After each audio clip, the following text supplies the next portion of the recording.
Ну что, мы готовы начинать. Коллеги, добрый день. Кто в операционной?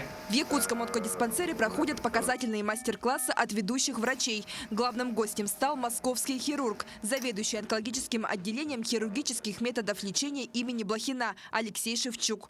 Он сейчас проводит операцию женщине с злокачественной опухолью тела матки. Мы вводим специальный препарат. Называется он индоцианин зеленый.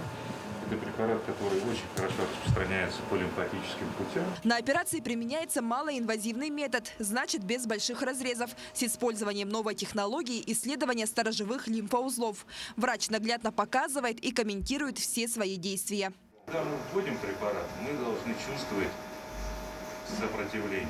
Если мы его не чувствуем, значит мы где-то не там. Данный метод позволяет получить важную информацию о распространенности рака за пределами опухоли. Этот препарат наглядно подсвечивает зеленым цветом нужные лимфоузлы. Хирург берет оттуда пробы, которые сразу же в ходе операции отправляют исследовать на метастазы. В случае подтверждения пораженные метастазами лимфоузлы удаляются. Как отмечает Алексей Шевчук, якутский онкодиспансер значительно вырос в технологическом плане и отвечает всем современным требованиям. Все операции, которые выполняются здесь, выполняются на самом высоком технологическом уровне.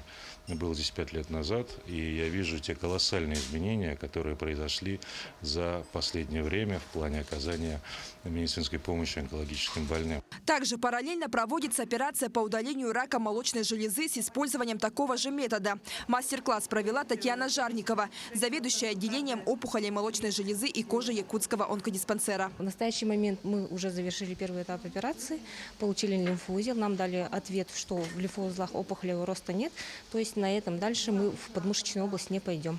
И раньше такого не проводилось, раньше всем женщинам с начальными раками, в том числе молочной железы, проводились полные лимфоденектомии, а сейчас же у нас есть возможность определять эти сторожевые лимфоузлы, убирать 2-3 лимфоузла, а не 15, 18, 20, как раньше. Данные мастер-классы проводятся в качестве прекурса перед началом научно-практической конференции, которая состоится 16 марта в Якутске. Она посвящена организации медицинской помощи пациентам со злокачественными опухолями женской репродуктивной системы. Наши коллеги также поделятся своими новыми какими-то достижениями. И наши коллеги тоже с онкологического диспансера покажут свои результаты и чего мы добились за эти годы работы. Таким образом, проведение мастер-классов, научных конференций с участием федеральных экспертов дает возможность развиваться местным врачам-онкологам. Ведь технологии не стоят на месте. И благодаря этому у пациентов есть возможность получить своевременную, высококвалифицированную помощь. Светлана Амосова, Илья Сыромятников, Якутск.